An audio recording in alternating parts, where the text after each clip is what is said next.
support or giving me a new, some kind of activity to keep me busy.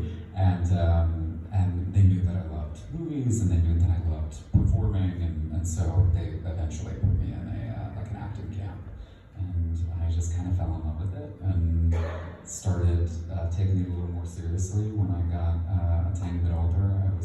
My first professional job was playing John Darling in Peter Pan, and then that was kind of it. I got a paycheck for the first time, and I was like, oh wait, people do this as you don't have to be obscenely famous to make a living doing this, and that was a big thing for me because up until then I had only really thought of actors as like celebrities, as people who that was how you survived, that was how you made a living doing the thing, and there wasn't really much representation of like the regional theater actors or the people who did a Broadway show every now and then would go and do theater and all these amazing places that I now have been fortunate enough to perform in a lot.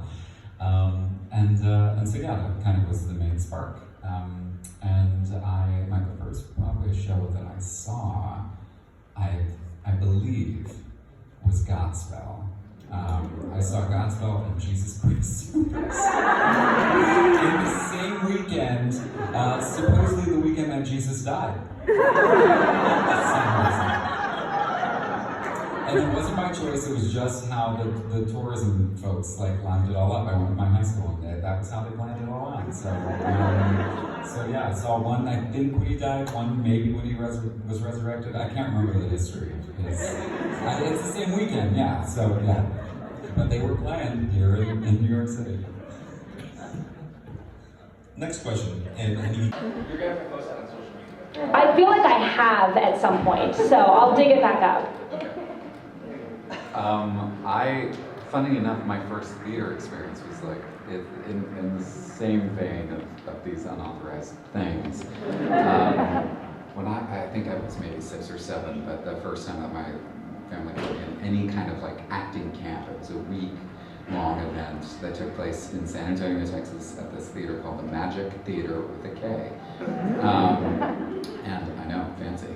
And they themed out the individual weeks kind of based on age ranges and interests, and they always were Lord of the Rings, Harry Potter, all the hits. And so the first 2 years I did that. I was Harry Potter in their unauthorized, retelling of Harry Potter. And basically they gave kids all the creative control, they were trying to teach you the skills beyond just acting, but how to write, how to make costumes, how to build sets. So they would build it into the curriculum that you put a panel together for a backdrop, and then you would go and sew your own costume, that kind of stuff. But it was really fun and very formative for me. But it is interesting to think that in both, I was the Witch King when we did Lord of the Rings, obviously, and that's my new gender.